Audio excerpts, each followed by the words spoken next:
Hello. तो हाँ जी, मैं आप लोगों को आज बताऊंगा कि एयरफोर्स का जो होता है वो सिलेबस क्या होता है। तो सबसे पहले मैं आपको जानकारी दे दूं कि जो एयरफोर्स का एग्ज़ाम होता है उसमें जो है केवल इंग्लिश, फिजिक्स और मैथ पूछा जाता है। जो कि मैं एक्स ग्रुप की केवल बात कर रहा हूँ। वाई ग्रुप का जो वीडियो है मैं कोई अगला वीडियो बना दूंगा, उसमें वाई ग्रुप के बारे में बात करेंगे। केवल मैं आज डिस्कस करूँगा कि एक्स ग्रुप का जो होता है वो उसका सिलेबस क्या होता है, उसमें कितने नंबर ऑफ़ क्वेश्चंस आते हैं, कितने मार्क्स का होता है और कितना नंबर जो है कटता है। इसके बारे में आज मैं आपको फुल डिटेल्स बताऊंगा।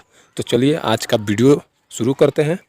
तो जैसा कि आप ऊपर देख पा रहे हैं कि जो एयरफोर्स का जो है ये फ़ेज़ 1 रिटन एग्ज़ाम होता है, जो कि कंप्यूटर बेस्ड एग्ज़ाम होता है, ऑनलाइन टेस्ट के ज़रिए होता है। इसमें जो है सब्जेक्ट के तौर पे आपको इंग्लिश होता है, उसके बाद जो है आपको मैथ होता है और फिजिक्स होता है।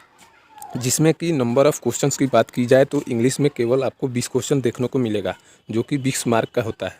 और मैथ में 25 और फिजिक्स में भी 25 क्वेश्चंस होते हैं, जो कि 25 और 25 मार्क के होते हैं।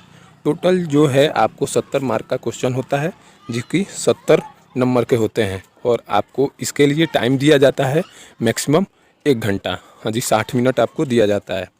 तो इसके आगे मैं आपको बताऊँगा कि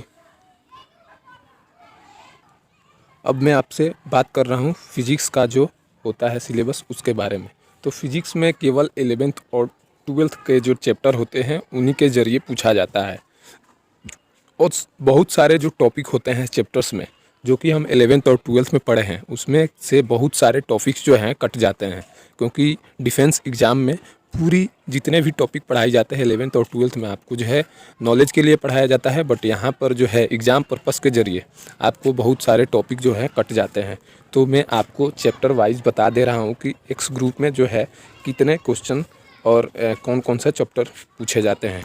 तो सबसे पहले जो है आपको फिजिकल वर्ल्ड एंड मेजरमेंट के बारे में पढ़ना है। उसके बाद काइनामेटिक्स पढ़ना है, लॉ ऑफ मोशन पढ़ना है, वर्क पावर एनर्जी पढ़ना है, और आपको जो है the motion of system of particle and rigid body जो है उसके बारे में पढ़ना है। उसके बाद जो है आपको ग्रेविटेशंस पढ़ना है, प्रॉपर्टीज ऑफ बल्क मैटर है, थर्मोडाइनेमिक्स है, the behaviour of perfect gases and kinetic theory of gases है। उसके बाद ओसिलेशन एंड वेव है, इलेक्ट्रोस्टैटिक है, करंट इलेक्ट्रिसिटी है। उसके बाद जो है आपको magnetic effect of current and magnetism है, electromagnetic induction and alternating current है। उसके बाद जो है इलेक्ट्रोमैग्नेटिक वेव है, ऑप्टिक्स है। हालांकि यहाँ बता दे रहा हूँ कि ऑप्टिक्स की बात आई तो ऑप्टिक्स से जो है काफ़ी बढ़िया बढ़िया सवाल जो है कंसेप्चुअल होते हैं, उनके बारे में पूछा जाता है। हालांकि न्यूमेरिकल की बात करें तो काफ़ी सारे न्यूमेरिकल नहीं होते हैं, 1 वर्ड होता है। उसमें जो है आपको कंसेप्ट पूछा जाता है कि आपका जो है कंसेप्ट किस प्रकार का, आपके पास नॉलेज कितना है, आपने कितनी गहराई में जाकर बुक और चैप्टर को पढ़ा है। उसके बाद जो है dual nature of radiation, matter and radiations है। उसके बाद एटम्स है, न्यूक्लियाई है, इस इलेक्ट्रॉनिक डिवाइस है, कम्युनिकेशन सिस्टम है। तो यहाँ पे मैं आपको बता दूं कि लगभग जो है आपको सारी जो 11th और 12th के टॉपिक हैं लगभग सारे कवर हो चुके हैं। तो यहाँ पे लगभग सारे कवर हो चुके हैं। इसके बाद जो है मैं आपको बता दूं कि इसके बाद जो मैथ का जो मैं सिलेबस क्या है उसके बारे में आपको बता दे रहा हूँ। आपको मैथ में पूरे जो है एक्स ग्रुप में जो है पूरे आपको 27 चैप्टर्स को पढ़ना है, जिसमें कि 11th और 12th दोनों मिलाकर दिया जाता है।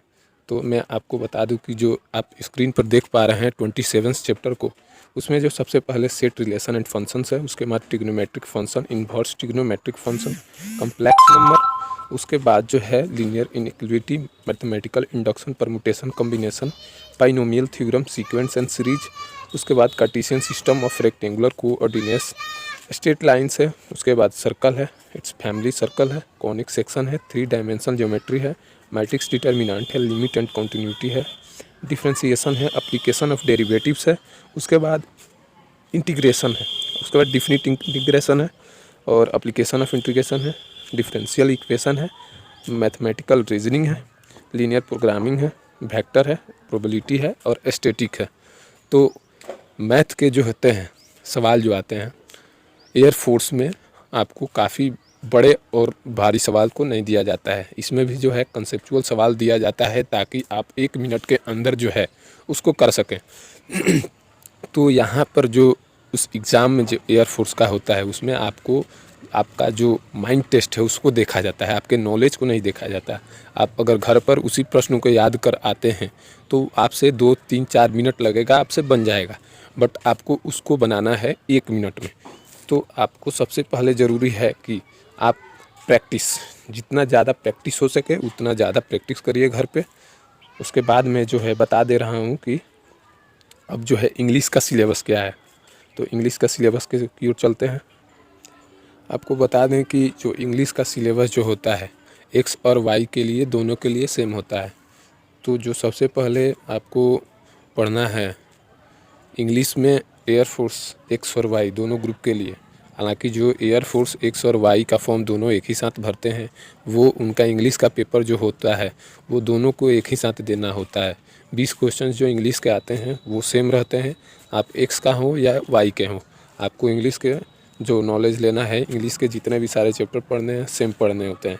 तो इनमें आप देख सकते हैं कि लगभग 18-19 जो पॉइंट है चैप्टर्स हैं उसके बारे में पढ़ना है। तो वर्ब है सबसे पहले, उसके बाद टेंस है, उसके बाद जो ट्रांसफॉर्मेशन ऑफ सेंटेंस है, फॉर्मेशन ऑफ वर्ड्स है, डिटर्मिनेंट्स है, डिटरमाइंस है, प्रीपोजिशंस है, noun verb adjective conjunction models clause synonyms antonyms. Synonyms और एंटोनिम्स है, ये लगभग हर एक एग्ज़ाम में ज़्यादातर पूछे जाते हैं। तो इनको आप जितना ज़्यादा से ज़्यादा याद कर सके कर लीजिएगा, क्योंकि एंटोनिम्स सैनोनिम्स से लगभग 1-2-3 प्रश्न तो रहना ही है। उसके बाद जो है वन वर्ड सब्स्टिट्यूशन है, स्पेलिंग प्लॉटिंग है, उसके बाद तो सिंपल इडियम फ्रेज है, नरेशन है। उसके बाद जो है आपको एक्टिव पैसिव है और कंप्रीहेंशन है। इसके बाद जो है एयरफोर्स के बारे में जो कुछ और बातें हैं मैं उनको बता दे रहा हूँ, आपके साथ शेयर करना चाहता हूँ। तो जैसा कि आप देख पा रहे हैं कि जो एयरफोर्स का जो प्रिपरेशन के लिए टिप्स है वो क्या होनी चाहिए। तो सबसे पहले candidate should be make a study plan after understanding a syllabus and exam pattern. तो आपको सबसे पहले बता रहा है कि एग्ज़ाम पैटर्न क्या है और सिलेबस क्या है। इसको समझते हुए जो कैंडिडेट्स है जो एग्ज़ाम देने वाले हैं उनको एक स्टडी प्लान जो है प्लान के हिसाब से करना चाहिए, क्योंकि आप सिलेबस और जो एग्ज़ाम पैटर्न है उसके बारे में ना जानते हुए अगर आप प्रिपरेशन करते हैं तो आप जो है काफ़ी अच्छे से वर्क जो है नहीं कर पाएंगे। उसके बाद जो दूसरा पॉइंट है कि आप हैबिट डालिए कि न्यूज़पेपर और जो है कि एवरीडे पढ़ें उसको इंग्लिश सेक्शंस के लिए, बिकॉज जो एसएसबी एक्स ग्रुप के रिटर्न निकलने के बाद जो एसएसबी होता है आपसे केवल इंग्लिश में ही बातचीत की जाती है। तो अगर एनसी जो न्यूज़पेपर होता है उसको आप रीड करेंगे तो आपका जो इंग्लिश है काफ़ी बेहतरीन हो सकता है। उसके बाद जो है एनसीईआरटी जो है इसको को पढ़ना चाहिए, क्योंकि जो आपका कंसेप्ट जो है क्लियर होगा। उसके बाद जो जितना मैनी ऑफ क्वेश्चंस जो है उसको जो है आप प्रैक्टिस करके मैथमेटिक्स सेक्शन का जो है या फिजिक्स का भी सेक्शन है तो आप मैनी नंबर ऑफ क्वेश्चंस को प्रैक्टिस कर कर आप बढ़िया बना सकते हैं। उसके बाद जो प्रीवियस ईयर होता है उसको आप सॉल्व कीजिए। उसके बाद मॉक टेस्ट लगाइए। उसके बाद जो है आपका जो बनेगा बेस बनेगा, काफ़ी बेहतरीन बेस बनेगा। आइए कुछ एयरफोर्स के बारे में कुछ क्वेश्चंस हर एक के पास रहता है उसको हम डिस्कस करते हैं। जो पहला क्वेश्चन है, what is the air force x group exam pattern. जो है एग्ज़ाम पैटर्न क्या है एक्स ग्रुप का। तो आपको बता दें कि the exam pattern consist of online test and physical test. जो एग्ज़ाम का पैटर्न होता है वो ऑनलाइन होता है और इनका जो है फिजिकल टेस्ट होता है, और एक और होता है जो इसमें एसएसबी होता है। दूसरा क्वेश्चन है कि what are the section asked of the air force group X exam. तो इसमें जो है सेक्शंस जो है इंग्लिश, मैथ और फिजिक्स रहता है। तीसरा क्वेश्चन जो what is the stage after qualification the air force group x stage.